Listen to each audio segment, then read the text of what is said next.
Donc la préparation de notre intervention au cours de cette journée nous a bien évidemment mis au travail. Entre remue-ménage et agitation de neurones, au milieu d'une réflexion engagée quant à notre pratique, son évolution et de nouvelles perspectives dans nos projets, au milieu d'un grand chantier en cours, notre équipe fut traversée par quelques vécus de désintégration, devant la difficulté à partager notre clinique en lien avec le thème de la journée. Les dispositifs d'intégration scolaire. Un énoncé clair qui n'a eu de cesse de nous renvoyer au sentiment qu'une grande partie de notre travail se situe bien en deçà de la notion d'intégration et en deçà du terme dispositif, au sens d'un outil élaboré, clair, efficient, transposable, transmissible.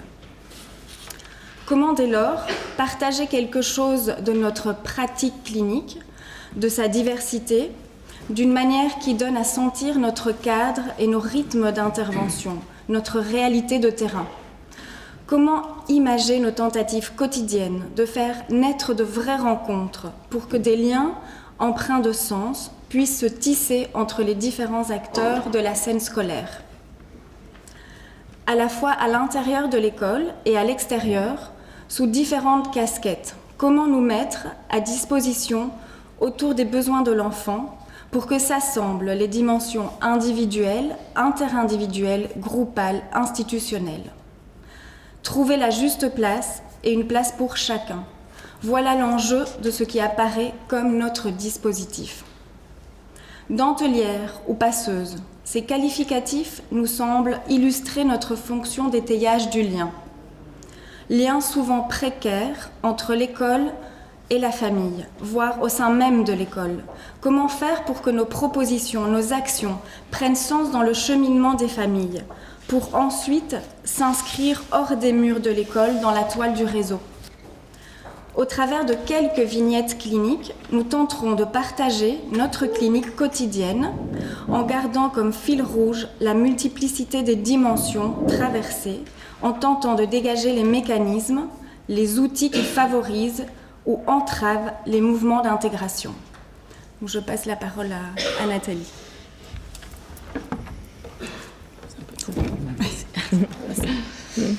Voilà, moi je vais vous faire une présentation de notre travail. Donc nous sommes 5 psychologues, thérapeutes du développement, engagés dans le service de santé mentale de la ville de Bruxelles et mandatés par le service de l'instruction publique pour effectuer un travail de prévention dans les écoles maternelles, donc pour des enfants de 2 ans et demi à 6 ans.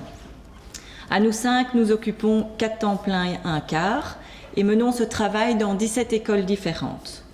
En fonction des demandes des écoles, une présence hebdomadaire peut être assurée. Notre mandat est la prévention dans les écoles maternelles autonomes de la ville de Bruxelles. Il s'agit de sensibiliser aux besoins psychiques de l'enfant et de son développement harmonieux dans ses milieux de vie. Il s'agit de donner accès à la consultation à des personnes qui ne consulteraient pas autrement. Un terme qui nous semble bien approprié serait celui de la consultance. C'est un travail de rencontre délimité et dans un cadre plus que mouvant, mais au sein duquel certains effets thérapeutiques peuvent se dégager et faire office de tremplin véritable vers un dispositif extérieur plus explicitement thérapeutique. En tant que psychologue appartenant à un service de santé mentale, nous travaillons à la demande et notre premier outil est de l'analyser dans sa complexité. Nous nous intéressons à l'enfant dans sa globalité avec l'idée de travailler les ressources existantes et de favoriser un processus de reprise globale du développement. En tant que clinicienne et psychothérapeute, nos outils sont ceux d'un thérapeute individuel. Nous sommes dans la clinique du lien, avec des questions qui vont tourner autour du contenant, de l'étayage, du travail autour des émotions, de la qualité de l'écoute, de la confidentialité. Le fait d'être présente dans l'école nous transporte dans un lieu public. Nous sommes plongés en première ligne dans la réalité scolaire de l'enfant et de l'enseignant. Nous sommes témoins d'une réalité parfois difficile et souvent chargée d'émotions et d'affects. Ce travail de prévention propose la présence d'une institution de soins, un SSM, dans une institution pédagogique et s'adresse à de très jeunes enfants. Notre point de départ est l'enfant et ses besoins, ce qui implique inévitablement un travail constant avec les adultes qui l'entourent, les parents, les enseignants, la direction. Nous recevons chaque demande particulière pour autant que cela puisse rentrer dans notre fonction de psychologue de prévention. Il est assez difficile d'en décrire la diversité, mais aussi la multiplicité des réponses données. Les demandes peuvent émerger de chaque personne de l'école et dans différents espaces, notamment les interstices, comme les couloirs, la sortie de l'école, la cour de récré. À nous de faire le tri, ce qui implique une analyse en profondeur. Nos interlocuteurs privilégiés sont les institutrices et les directions. Les demandes directes des parents sont plus rares et celles des enfants encore plus. Selon ce qui se dégage, nous aurons des temps de rencontre et de travail et d'accompagnement des familles. Parfois aussi, plus de soutien à l'institutrice en classe ou hors de la classe. Ou alors des projets spécifiques autour de l'accueil, la psychomotricité ou la mise en place de petits groupes de réflexion avec les acteurs de terrain. En clair, nous agissons ou intervenons rarement en relation directe avec l'enfant. Notre travail consiste plutôt à trouver les ressources des adultes qui s'occupent de lui, les personnes de l'école et ou les parents. Parfois, une autre aide est nécessaire et nous leur proposons de se tourner vers des ressources extérieures à l'établissement scolaire. Une partie de notre travail va s'articuler autour de deux pôles importants qui constituent à nos yeux des préalables indispensables à la réussite d'une intégration. Alors ces pôles concernent d'une part l'accueil de l'enfant et de la famille au sein de l'école et d'autre part la nature des collaborations et des échanges avec le réseau. Alors dans un premier temps, nous allons parler du lien famille-école et dans un deuxième temps, la question du réseau sera abordée. Cela peut sembler assez banal comme point de réflexion de départ, l'accueil et le réseau, mais nous constatons, nous, de façon quasi permanente, que si les familles ne se sentent pas accueillies, tous les efforts déployés par la suite, dans la mise au travail autour de l'enfant, risquent bien d'être vains. Donc pour nous, psychologues de prévention, le premier dispositif d'intégration fait référence basiquement aux prémices de la socialisation, offert lors de l'entrée à l'école maternelle. Ce premier moment de contact à la collectivité, d'ouverture potentielle vers l'extérieur pour certaines familles. À ce titre, l'accueil réservé à la famille par l'école et réciproquement est à concevoir comme un processus s'inscrivant dans le temps, qui vise à favoriser le tissage des liens, le climat de confiance, les processus de séparation. Donc ça s'inscrit dans un ensemble complexe de personnes et de dimensions. Alors l'accueil, c'est quoi? Pour nous, c'est bien plus qu'un moment. C'est un temps qui est pris dans une durée. Habituellement, ce processus évolue favorablement. Et de ce fait, les premiers moments de contact qui constituent une période sensible peuvent ensuite laisser place naturellement à une période d'adaptation, de construction, d'ajustement. Cette mise en place traverse et s'ancre dans différentes dimensions qui sont institutionnelles, philosophiques, interculturelles, politiques. La manière dont on accueille va être différente selon les lieux, les pays, les contextes, les écoles. Mais au fond, quels sont les constats que nous faisons actuellement? Ces constats sont quand même liés surtout aux enfants qui rentrent à l'école. Donc les enfants dont nous allons vous parler dans les vignettes qui vont suivre ne sont plus des cas exceptionnels, isolés. Nous en rencontrons chaque année au minimum 3 à 4 dans chaque école. Ce sont des enfants qui, dès leur entrée à l'école maternelle, viennent bouleverser les modalités d'accueil habituelles, mettre à mal l'organisation du groupe. Ces enfants éprouvent la capacité des adultes à créer du lien avec eux, la capacité de les institutions à les accueillir véritablement. Ils présentent parfois des manifestations émotionnelles extrêmes, souvent, pas toujours, associées à d'importants troubles au niveau du contact, ainsi qu'un important retard de développement global. Étant donné l'âge des enfants, ils ont quand même 2 ans et demi, 3 ans, 4 ans, il est rare qu'un bilan ou un diagnostic de quelque chose ait déjà été établi. Pour des raisons multifactorielles. On pense à la précarité des familles, à l'exil, au vécu traumatique, à la nocivité des petits écrans. Il s'agit d'enfants qui se présentent dans un premier temps comme absolument incapables d'absorber quoi que ce soit de la vie collective proposée à l'école.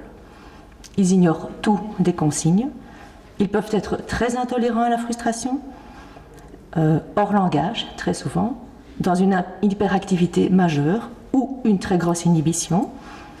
Ils tentent de s'enfuir, sont violents, souvent, dangereux pour eux-mêmes ou pour les autres. Tout ceci crée de fait rapidement une situation de crise au sein de l'établissement scolaire. Et dans ce type de contexte, nous sommes généralement très rapidement appelés à l'aide par l'école. Alors, comme nous l'avons déjà décrit plus haut, dans ce qui est un processus et dans cette période sensible, on voit déjà comment les situations difficiles autour d'enfants à besoins spécifiques, on voit déjà comment ce processus d'apprivoisement mutuel est systématiquement chahuté. Alors, chahuté pourquoi ?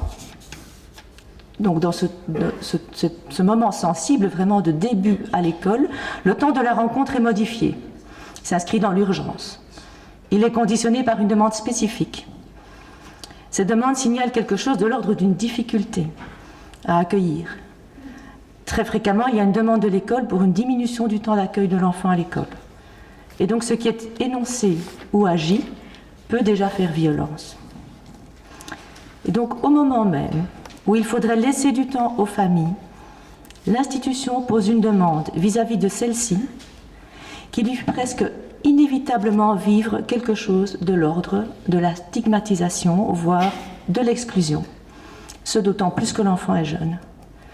Le temps nécessaire qui permet d'apprendre la langue, de faire du lien, de faire groupe, de laisser l'enfant émerger dans la diversité de ses fonctionnements, ce temps-là n'existe plus en tant qu'espace pour grandir. Il peut devenir l'enjeu d'un rapport de force entre l'école et la famille, par exemple, ou d'une réparation face à une blessure narcissique.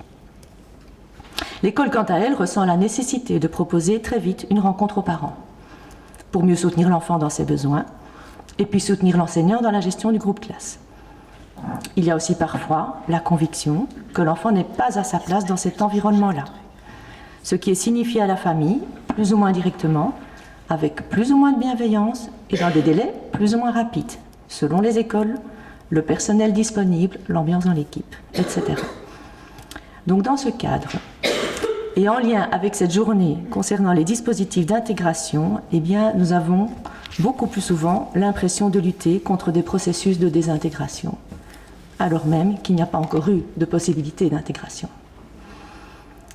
Et donc dans ce temps duré, il y a véritablement à tenir compte de cette période sensible, parce que tous les mots qui vont s'énoncer à ce moment-là vont souvent rester ancrés, comme une marque au fer rouge, ou comme une blessure qui reste béante et qui va demander soin et réparation par la suite. Et donc plus l'enfant est jeune, et plus c'est vraiment pour nous très très important de tenir compte de ce point. Alors, que venons-nous questionner finalement quand on parle d'accueillir, quand on parle de se sentir accueilli ? Nous avons donc tenté de réunir une série d'éléments qui, à nos yeux, sont vraiment importants et qui sont à l'œuvre pour nous dans la réussite d'un processus d'intégration, en particulier dans la question de l'accueil d'un enfant en besoin spécifique. Alors que l'on parle de socialisation ou d'une intervention pour un enfant à besoin spécifique, pour nous, il s'agira toujours d'abord de s'interroger sur le lien entre la famille et l'école. Alors, quand on vient avec la question du lien, il y a d'abord la question qui concerne un peu le contexte global, qui concerne le contexte global au niveau de la famille. Quelles sont les conditions de vie ? Est-ce que la famille est en bonne santé ? Est-ce qu'ils savent se déplacer ? Dans quelles conditions vivent-ils ? Et puis au niveau de l'école, quelles sont les possibilités réelles d'accueillir ? Comment l'école est constituée pour accueillir des enfants qui ont entre 2 ans et demi, 3 ans, 4 ans ? Comment l'école est aménagée pour permettre aux enfants d'être différents à 2 ans et demi, à 3 ans, à 4 ans, à 5 ans ? Quel est le personnel qui encadre ? Une classe de 15 enfants de 2 ans et demi, c'est pas la même chose qu'une classe de 25 enfants. Une institut qui est avec un enfant, avec une classe de 15 enfants de 2 ans, toute seule, c'est pas la même chose que quand elles sont 2. Donc comment la gestion du temps est organisée dans l'école, comment le personnel, la gestion du temps du personnel est gérée dans l'école, c'est très important. Donc on est un peu au niveau des contenants pratiques, physiques. Ensuite, il y a quand même la question que nous voulons interroger, celle des contenants psychiques, la représentation au niveau des familles. qu'est-ce que c'est l'école, qu'est-ce qu'ils en connaissent, quels sont les enjeux pour la famille au niveau de l'intégration ou de l'exclusion justement. Qu'est-ce qui est mis au travail quand on se sépare de son enfant? Et du côté de l'école, toute la question des représentations aussi de l'institutrice, c'est-à-dire comment l'enseignant se sent compétent vis-à-vis des enfants, dans son aspect pédagogique, mais aussi dans la gestion des affects, en fait, en tant qu'adulte qui s'occupe d'un enfant. Et alors, l'histoire un peu des contenants aussi, finalement, au niveau des traumas. C'est-à-dire, quelle est l'histoire de ces contenants? C'est un petit peu tout ça que nous allons venir interroger au niveau des vignettes qui vont vous être racontées. Donc, certains de nos outils sont des invariants, intrinsèquement liés à notre expertise en tant que psychologue, clinicienne et thérapeute. Ils participent à favoriser la mise en place, dans un lieu pédagogique, d'un appareil à penser l'enfant, dans toute sa complexité, dans les différents systèmes et dans sa singularité. Alors c'est un petit peu une reprise peut-être du slide précédent, mais donc au niveau des outils et dans cette construction du lien, il s'agit d'interroger les alliances multiples, les possibilités d'identification de chaque protagoniste, repérer les mécanismes psychologiques à l'œuvre, les projections, les dénis, les clivages, repérer les effets miroirs entre les histoires et traumas respectifs de la famille et de l'école, de mobiliser ce qui peut faire contenant à différents niveaux, trouver les ressources pour ventiler les projections négatives, diminuer l'agressivité, voire la violence, et puis recontextualiser la situation sur base des ressources et éléments positifs observés. C'est quand même un moment de vie de l'enfant. Donc cette lecture de la situation va conditionner la manière dont nous envisageons de prendre notre place, seul, en partenariat avec d'autres professionnels, dans quel lieu? À l'école, ou dans les lieux de consultation, au domicile des familles. Ce qui nous apparaît aussi, c'est qu'en situation de crise, nous sommes confrontés à des vécus très forts et de l'ordre de la désorganisation de la part de l'adulte qui doit gérer l'enfant à l'école. Il y a des vécus, avec les enfants que je vous ai décrits plus haut, il y a vraiment des vécus d'impuissance, il y a des vécus de nullité, il y a des vécus de catastrophe imminente, d'urgence. On entend souvent des phrases comme « c'est lui ou moi ».